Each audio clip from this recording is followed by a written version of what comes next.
What's up guys, it's Amanda. Welcome back to my channel and happy Artsy Fartsy Friday.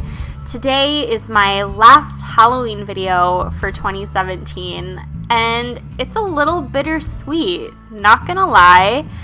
One thing to note before we get started, if it looks like I'm talking a lot, it's because I was live streaming during this makeup application, so I, was talking with the chat, and so I move around a little bit more than I have in previous videos. If it's distracting, I apologize, but I'm going to be creating the makeup look for the illustration you see down in the corner, which is this sort of wood nymph, autumnal fairy, fall, mythical creature, character, yeah, whatever. I'm creating that makeup look, and of course I created the makeup look first and then transferred that into illustration form, pulling inspiration from what I created on my face. So yeah, it's starting out pretty much the same as all of my other Halloween videos. I'm doing my foundation, I'm doing concealer, a little bit of contour to give my snowball face a little bit more shape.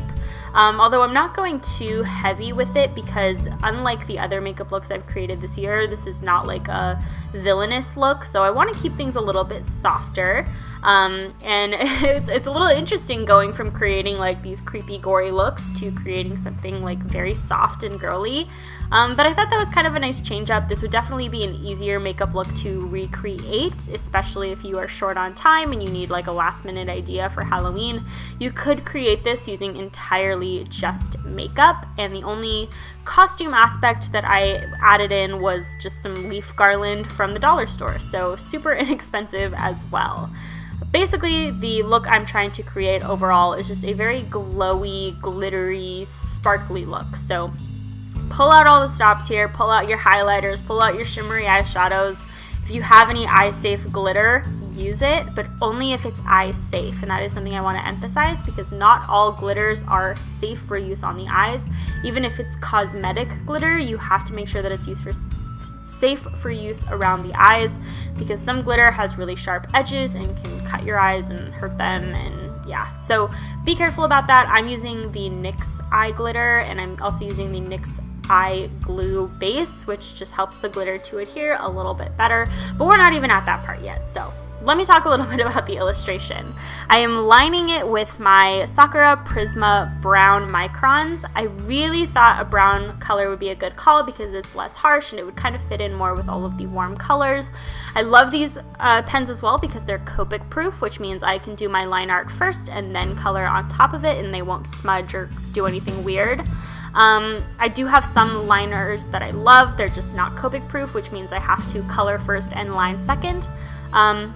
And let me know, you guys really seem to like my best and worst metallic art supplies video. That did really well. YouTube restricted monetization on it, which means I must be doing something right? I don't know. But if there's any other sort of art supply categories that you want me to do like a best and worst review of, let me know because I would love to do that. I think that it would be tons of fun, and you guys really seem to like product reviews. I think YouTube in general is just sort of in the age of product reviews right now where people care less about what you do and how you do it, but they want to know what you use. Maybe that's like a rash statement, but it definitely kind of seems that way, and that's not just in the art community, that's kind of across all communities, and I get it. I mean, I love product reviews as much as the next person, so anyway, I'm kind of rambling now. I'm moving on to the eye look, at least on the makeup side of things, and I'm creating this very like warm reddish orangey yellow smoky eye, and I'm leaving a lot of space on the lid to add in glitter. I'm using like shimmery eyeshadows at first, and then I'm topping that with, again, that eye safe glitter, and I'm dragging that glitter down below the eye to almost look like glittery tears. This kind of just makes the eyes look bigger and like more whimsical, kind of doe-eyed, which is really, really pretty. And I'm also pulling that glitter above the crease as well so that it's visible if my eyes are open as well. So yeah, this was really fun. I'm adding glitter to my brows. Yes, I'm going for like metallic brows. I try and add metallic like anywhere and everywhere that I can in this makeup look. I took like a metallic liquid liner and I put that like on my lower lashes just to sort of help them pop a little bit.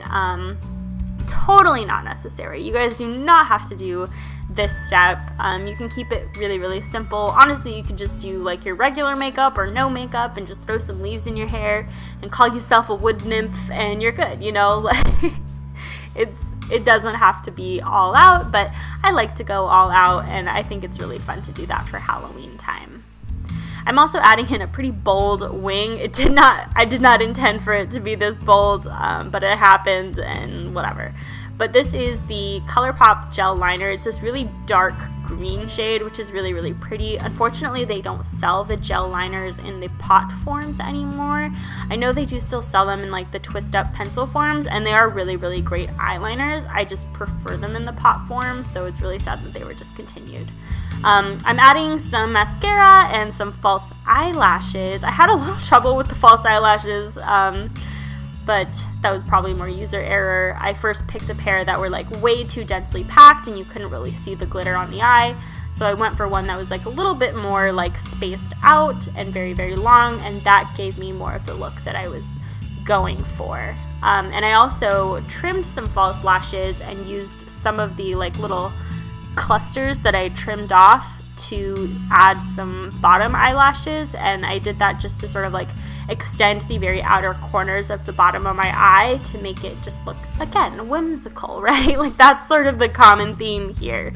We're going for a very, you know, girly, fairy, magical look. So I went that extra step. I've never done bottom lashes before. They were actually way easier than adding false lashes on the top of my eyes, but yeah, not a step I do all the time. And you can see on the illustration side of things, I'm adding in a background, which is something I really didn't do in any of my other illustrations. I mean, I colored the background, but it wasn't like there was really a lot going on. I decided to take the extra step to add in some more detail in the background here, just because I thought it would be fun. This illustration in general and this makeup look was really just a bonus. I didn't think I was going to get to do 4 makeup looks and 4 illustrations. I thought I was only going to be able to do 3. So the fact that I was able to do 4, I found out kind of last minute, and I had to scramble to find an idea, and there really wasn't anything that I thought would fit with the previous 3 looks that I did. So instead, I sort of let this one be its own standalone thing, which is why it's not gory, it's not creepy, it's very different, and I think I like that, you know? And so anyway, I like that I got to kind of do a background on this one. You can see I'm sort of coloring this tree behind her that she's sitting on, and I'm adding in all of these fall leaves in the background. And I just love the overall colors in this piece. They're very warm and very pretty, which is what I was going for. And on the makeup side of things, I am adding in just like some metallic eyeshadows to my forehead and kind of around my temples. This is going to create a nice backdrop for the leaves to sit against on my face and sort of just carry those colors down into the rest of my face. If you guys are interested, I also have like a makeup Instagram account. I don't utilize it regularly, but if you want to follow me over there, you can. I'll put my username right here so you guys can go check it out. I do want to get better about posting on there more regularly. But anyway, now I am just adding kind of a quick, messy, loose curl to my hair using this curling wand just to give my hair some texture. It makes it a little bit easier for the leaves to kind of sit and hold in place. And it gives like the bobby pin something to hold to if there's like a texture or style going on. My hair is pretty fine and it doesn't like to hold a curl very easily. I usually have to add in like products, or like my hair has to be a little bit dirtier for anything to really get done. But just for like the sake of the video and it just kind of being a quick demonstration of what I wanted to create, this totally worked. So it doesn't have to be fancy. You could wear your hair up, you could wear your hair down, totally doesn't matter. It's very versatile, and obviously you can change it to be whatever you want it to be. And I will be adding in the leaf crown shortly here, but one thing I wanted to mention as far as the illustration goes is that I'm going in with some pearlescent water activated pigments. These are the Fine-Tech Miore pigments, I think. They're like pearlescent. I talked about them in the Best and Worst Metallic Art Supply video, and I honestly wasn't the biggest fan of them, but because they're not very pigmented and they're pretty sheer, they actually kind of worked in this instance, and I added them to the wings of the fairy, and I also kind of just popped them throughout the piece that I added them like to some of the leaves and to the eyelids and the cheeks of the fairy in the illustration, just because I thought it was kind of fun. Unfortunately, it doesn't pick up very well on camera or in the scanned image, so it's kind of just a treat for me to see and not really for anybody else, but it is really pretty, take my word for it. And then the final touches for the makeup look, I am just adding in some freckles, I am adding in just like a brown neutral lipstick, and I'm topping that with like this metallic eyeshadow, which just gives it like a nice finish, and it kind of ties the whole look together, and it looks really pretty. So yeah, that is it for my final makeup look of 2017. Oh my gosh, it's so sad, you guys. I don't know how to feel about it. If you've liked my Halloween videos this year, let me know. Comment down below which was your favorite look / illustration I created. I would love to know that. And thumbs up if you want to see me do more of this stuff in the future. I have a lot of ideas that I could apply to both makeup and art, so let me know. But if you plan on going out for Halloween, please be safe and have a wonderful time, and I will see you guys very, very soon. Bye!